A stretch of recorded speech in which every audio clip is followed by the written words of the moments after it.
राजनीतिक मंच नहीं है, ये अपने परिवार की और घर की बात है, ये समाज की बात है। और आज जब पूरा मेघवाल समाज इतनी बड़ी ताकत के साथ, इतनी बड़ी तादाद में यहां जमा हुआ है, एकत्रित हुआ है, तो कुछ बातें आपके बीच में रखना चाहता हूं। सबसे पहली बात यह कहना चाहता हूं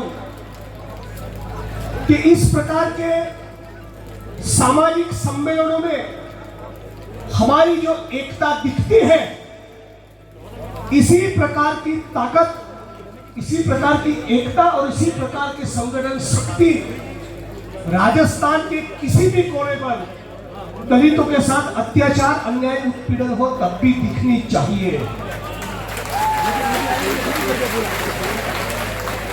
मैं गुजरात से हूं तो आपके बगल में रहता हूं, आपका पड़ोसी हूं। राजस्थान में करीब करीब सारे जिलों में कम से कम 1-2 बार मेरा दौरा हुआ है, तो यहाँ की परिस्थिति के, यहाँ के हालात से मैं वाकिफ हूं। आज राजस्थान के युवा साथियों के जिम्मे पे बहुत बड़ा दायित्व है।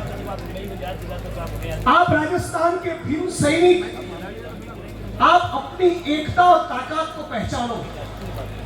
मैं भी किसी पॉलिटिकल पार्टी से जुड़ा हूं, लेकिन पॉलिटिकल पार्टियां अपनी जगह पर है। डॉक्टर भीमराव बाबा साहब अम्बेडकर ने कहा था, शिक्षित बनो, संगठित बनो और संघर्ष करो। जो लोग लड़ाई नहीं लड़ते, जो संघर्ष नहीं करते, जो इंकलाब नहीं करते, उन युवा साथियों की जवानी का भी कोई मतलब नहीं होता।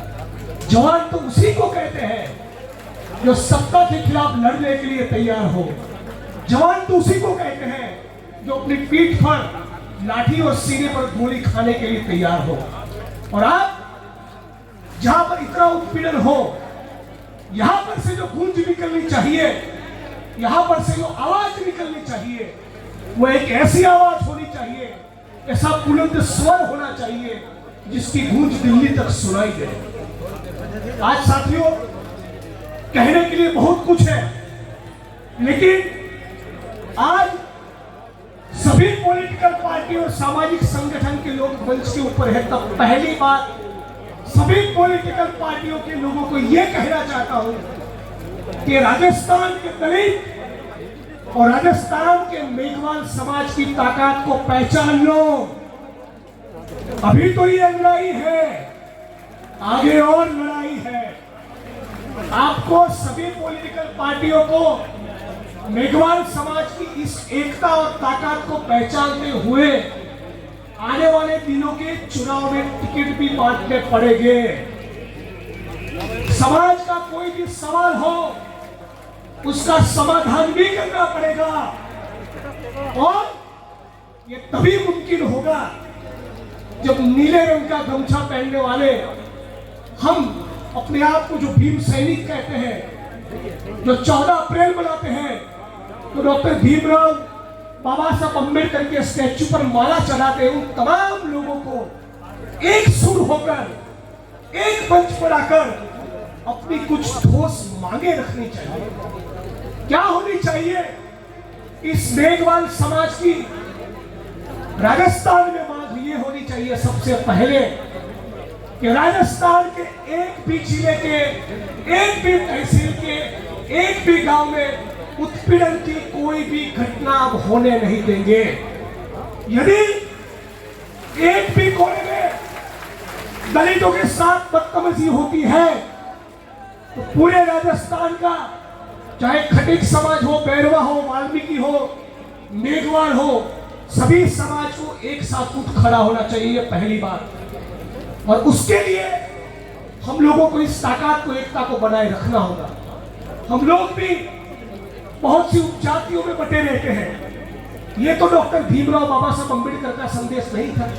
चाहे खटिक हो या वाल्मीकि हो, मेघवाल हो, रैगर हो, ये सभी अपने भाई हैं, ये पहली बात। और जब इस प्रकार की भावना के साथ हम लोग आगे चलेंगे, तो किसी भी सरकार के खिलाफ हम लोग चुनौती बन पाएंगे। और सरकारों को कहना पड़ेगा पूरे राजस्थान के अंदर जितनी भी जमीनें हैं, जितने भी संसाधन हैं, उन संसाधनों में मेघवाल समाज और राजस्थान के पूरे दलित समाज को उसका हिस्सा मिलना चाहिए, उसका सही से बंटवारा होना चाहिए। कोई भी इंसान इस मुल्क में या दुनिया के किसी भी मुल्क में अपनी मां के पेट से जमीन का टुकड़ा लेकर पैदा नहीं होता। तो यह चमत्कार कैसा हुआ कि कुछ लोगों के पास सैकड़ों हजारों एकड़ जमीन है और मेघवाल समाज के, वाल्मीकि समाज के,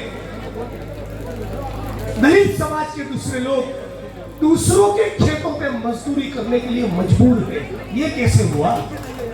ये इसलिए हुआ कि हमारे मुल्क में जाति व्यवस्था है। ये इसलिए हुआ कि आज भी कहीं ना कहीं मनु का शासन चल रहा है और ये मनुस्मृति ने तय किया कि मंदिर में कौन जाएगा और कौन गटर में उतरेगा। ये मनुस्मृति ने तय किया कि जमीन का मालिक कौन बनेगा और कौन भूमिहीन रहेगा। तो हम लोगों को इस व्यवस्था को तोड़ना है तो मांग करनी चाहिए कि राजस्थान में न केवल मेघवाल समाज, पूरे दलित समाज और जितने भी जाति और धर्म के जो गरीब भूमिहीन लोग हैं, उन सबके बीच में जमीनों का आवंटन होना चाहिए। पहले जो जमीनों का आवंटन हुआ और जिसमें कुछ लोगों का गैर कानूनी कब्जा है, वो सारे कब्जे खाली करवाओ। तुम्हारे बाप की जमीन नहीं है, ये धरती अपने आप की। याद रखिए इस नारे को, ये धरती अपने आप की, नहीं किसी के बाप की। और इसीलिए डॉक्टर भीमराव बाबा साहब अम्बेडकर अपने आखिरी के दिनों में अपने करीबी नजदीकी साथियों को कहते थे, जमीन की मांग करो, भूमि की डिमांड करो, जमीनों का आवंटन, जमीनों का बंटवारा होना ही चाहिए। इस बात का संकल्प पूरे मेघवाल समाज को, पूरे राजस्थान और देश के दलितों को करना चाहिए। तीसरी बात,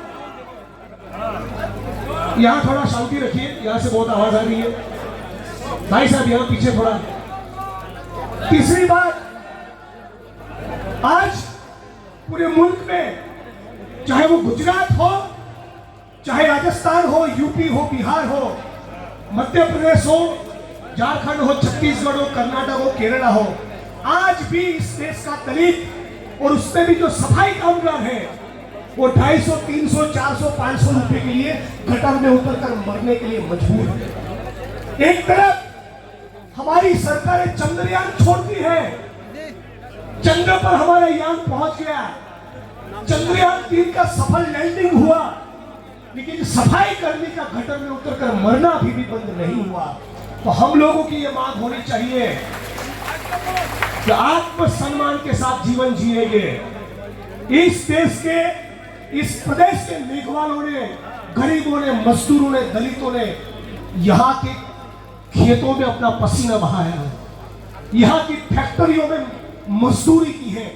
ईंटों के भट्ठों में कौन है? यही मेघवाल और दलित है। केमिकल की फैक्ट्रियों में कौन है? यही मेघवाल और दलित है। कंस्ट्रक्शन की साइट पे कौन है?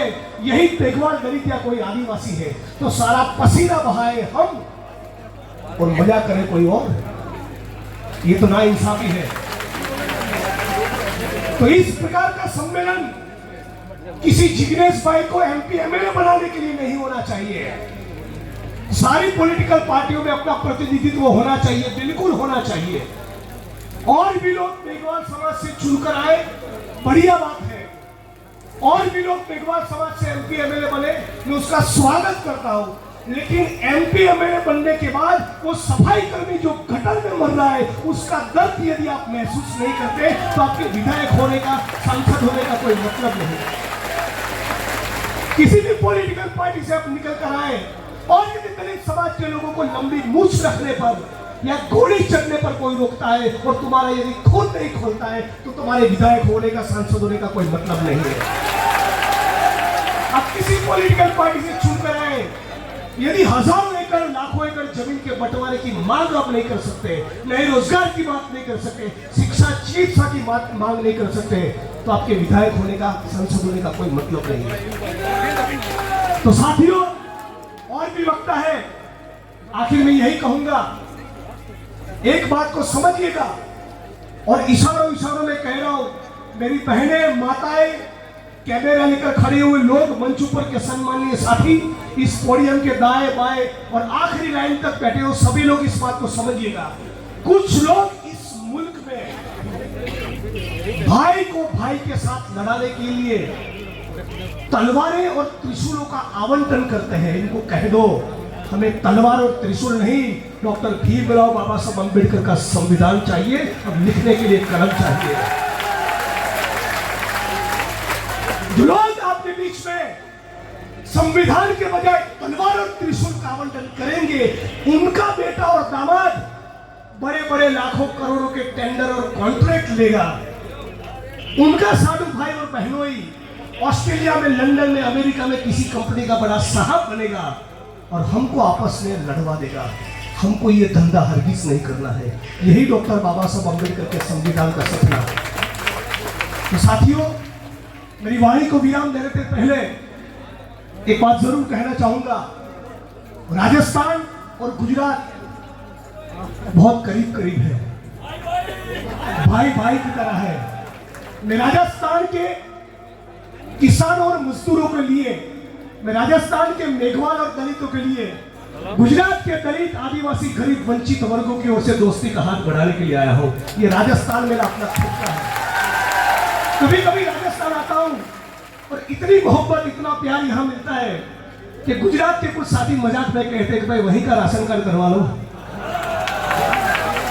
इतना प्यार और मोहब्बत राजस्थान के लोगों ने लिया है। तो राजस्थान के साथियों, आपको भी कहना चाहता हूं, जब कभी भी इंकलाब करने के लिए निकले, अपने इस बेटे को, अपने भाई को याद जरूर करिएगा। मैं आपके बीच पर आकर खड़ा रहूंगा और इस बात को लेकर हम लोग संकल्प करें। मेरी बहनों और माताओं को कहना चाहता हूं, दूसरे कार्यक्रमों में थोड़ा खर्चा कम हो तो चलेगा। अपनी बेटी को, अपने बेटे को सावित्रीबाई फूले और ज्योतिबा फूले के बारे में जरूर पढ़ाइए। वो सावित्रीबाई फूले थी जिनके ऊपर लोग कचरा और गोबर डाल रहे थे, फिर भी उन्होंने बेटियों के लिए शिक्षा का संकल्प कभी तोड़ा नहीं। वो सावित्रीबाई फूले। ये मुल्क नानक का है, कबीर का है, रविदास का है, ज्ञानदेव का है, नामदेव का है, तुकाराम का है, रामास्वामी पेरियार का है, ज्योतिबा और सावित्रीबाई फूले का है, शहीद आजम भगत सिंह का है और डॉक्टर भीमराव बाबा साहब अम्बेडकर का है। हम दलित आंदोलन की अगली लड़ाई मैं इस दिशा में सोचता हूं कि फूले के बारे में, बाबा साहब अम्बेडकर के बारे में, पेरियार के बारे में, सावित्रीबाई फूले के बारे में अब ठीक ठाक जागृति है। समाज के लोग उनके बारे में पढ़ रहे हैं। लोगों ने फूले की गुलामगिरी पढ़ी है। लोगों ने बाबा साहब अम्बेडकर के जीवन चरित्र के बारे में बहुत वीडियोस देखे हैं, बहुत आर्टिकल पढ़े हैं, बहुत सी किताबें पढ़ी है। अब वो वक्त आया है कि वो जो समझदारी, वो विचारधारा, वो जो आइडियोलॉजी हमने ग्रहण की है, उस आइडियोलॉजी के साथ साथ संसाधनों के बंटवारों की बात करें। फूले और बाबा साहब अम्बेडकर को पढ़ लिया, अब इस बात पर जोर देना है कि राजस्थान के टेंडर किसको मिल रहे हैं, राजस्थान में कॉन्ट्रैक्ट और ठेका किसको मिल रहा है, राजस्थान में उद्योग किसके पास जा रहे हैं, राजस्थान में लोन और सब्सिडी किसको मिल रही है, राजस्थान में जमीनों का आवंटन किसको हो रहा है। ये सारे संसाधन हम सबको भी, मेघवाल और पूरे राजस्थान के दलित समाज को भी मिलने चाहिए। और आखिर में आज मेघवाल समाज अपनी ताकत और एकता दिखाने के लिए जब खड़ा हुआ है, तब आप तमाम मेघवाल समाज के साथियों को यह भी कह रहा हूं कि आपका और हमारा कर्तव्य यह भी बनता है, किसी वाल्मीकि, खटीक या भैरवा समाज के लोगों के साथ अत्याचार हो तो इसी भावना के साथ हमको खड़ा रहना है। यही डॉक्टर बाबा साहब अम्बेडकर का संदेश है। इन्हीं शब्दों के साथ आखिर में एक बार नारा लगाऊंगा, उस नारे के साथ मेरी वाणी को विराम दूंगा। जय जय जय जय जय भीम, जोर से बोलो जय भीम, जय भीम। इंकलाब जिंदाबाद, लड़ेंगे, जीतेंगे। ये धरती अपने आप की, नहीं किसी के बाप की। जय भीम।